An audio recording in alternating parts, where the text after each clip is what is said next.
This programming is made possible by the support from viewers like you. Thank you. 2025, I think, was a pretty good year for games, at least for me. A lot of rough and a lot of diamonds too, man. A lot of diamonds in the rough, you know. So let's talk about some of the games I really like. So the first game I would like to talk about is Velvedek.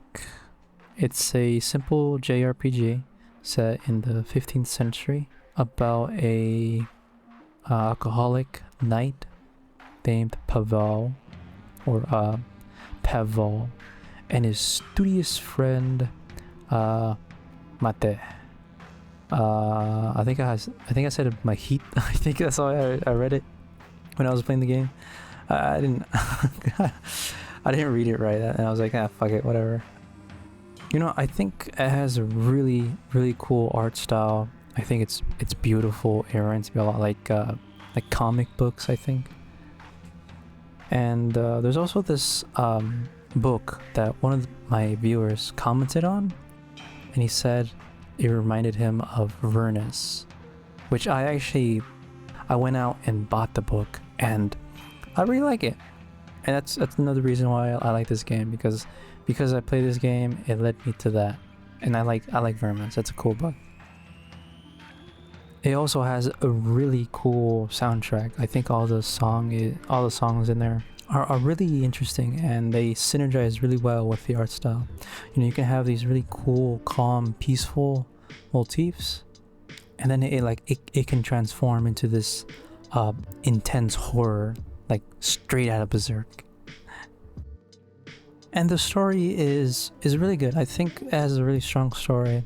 I think it's engaging, has cool, interesting characters, and there's a lot of comedy in it. You know, usually with comedy, you know, a lot of the jokes never land. It's always like some dumbass joke about like, I hate my wife.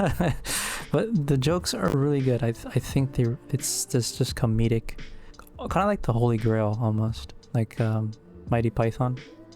And it's really good. I enjoy it. It's just an amazing game that will really cement itself in my personal Hall of Fame. Okay, let's talk about the next game. The next game is actually a game I played about a week ago. Not really. I actually played it like a month ago, actually.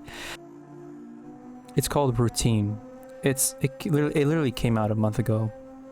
I think what I wrote down is it was a generic sci-fi game, but it slowly reveals itself to be a game with a lot of meat on its bones. You know, it just like Velvedek, it has a really striking art design, art philosophy. It's like a future retro thing. No, retro futurism, that's the term it's called. It's really cool. It's like kind of like Cold War, but in the future, you know. And it's like I don't know, it reminds me a lot like analog horror, like Gemini, Home Entertainment, Local 58. You know, it even reminds me of Aliens from that franchise, you know, with all their old school technology like VHS and VCR and stuff like that.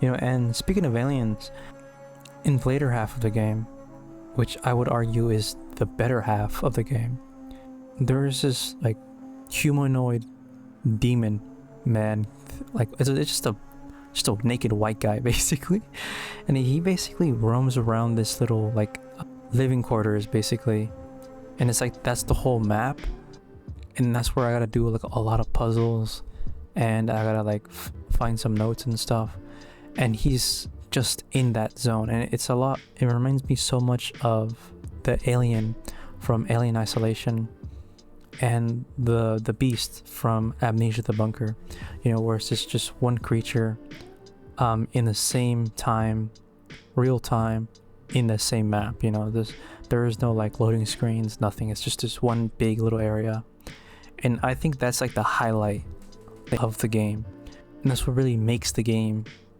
really, really scary and really enjoyable. Like I said before with Velvetic, the soundtrack of this game is really interesting. It's really, really old school. It's really kind of like Signalis, where it's really lo-fi, and the sound design is really, really beefy. The audio, and you can feel the weight of the monsters, especially the robots. As much as I kind of found the robots not interesting, their sound design is really cool. But you know, it's sci-fi. You gotta have robots in that shit, you know. But you know, besides that, you know, overall, it's a really good game. It's definitely one of my favorite games. Definitely one of the scariest games I've played. I think for the last year. And with that, I yield back.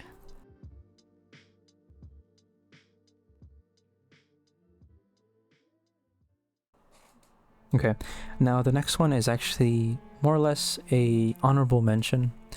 I like this game, but it's not a game that I would say transcends what I already experienced, you know, and that is Outlast. I enjoyed it a lot. It reminded me a lot of like old school horror games, you know, like Amnesia, The Dark Descent, and that's like one of my favorite horror games. It has like similar gameplay motifs as well, you know. To actually see the world around you, you need to use this material. You need to use a resource. In Outlast, it's batteries. In Amnesia, it's lantern oil. But I feel where Amnesia felt timeless and felt ahead of its time, you know, Outlast feels a little bit dated. I feel like the Unreal Engine back in the day wasn't really that great.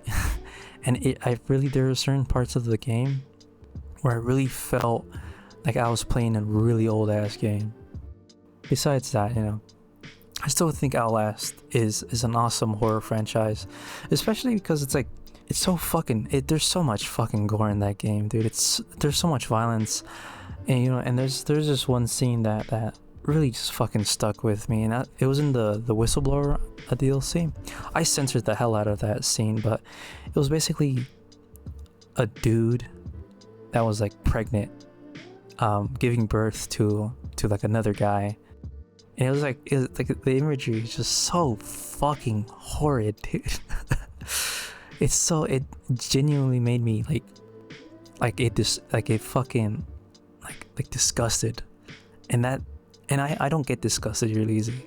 Like, a few people who know me, bro, I'm like hella nonchalant, bro, hella chill. That word is not mine, bro. But like, that really got me, bro. I was like, I had to take a second, just a little breather, just like like that.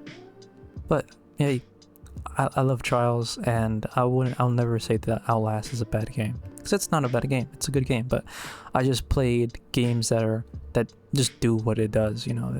Outlast doesn't really do anything new.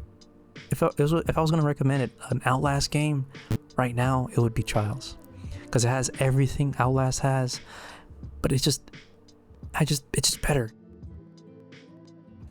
Anyways, the final game I would love to talk about is Silent Hill 2.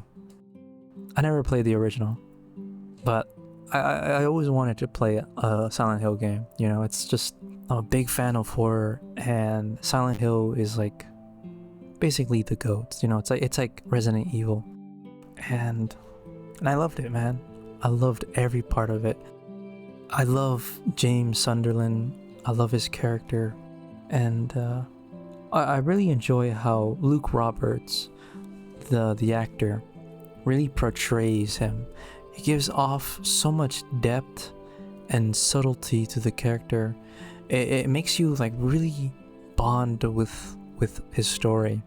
You know, you almost feel what he's feeling at that moment. You know, you can feel his guilt, his grief, the trauma that he carries. And this ditto to Angela and Eddie and Maria and Mary. But Angela is like, I think, my favorite character from the game. It makes me feel like video games can become more than just fun and dumb jump scares. You know, they can become these really deep psychological exploration of characters and themes.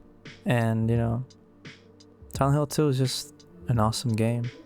You know, no wonder they remade it, 'cause it's fucking awesome. And that was it, bro. Those were my favorite games. We have Velvedek, we have Routine, Silent Hill 2, and shout out to the OG Outlast. I love games, man. Games are cool, and I hope you guys like games too, man.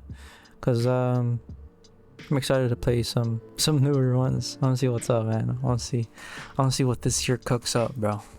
New year, new horror games, bro. That's the motto. Besides that, thank you for sticking around. Thank you for watching, and I'll see you on the flip side. Bye bye.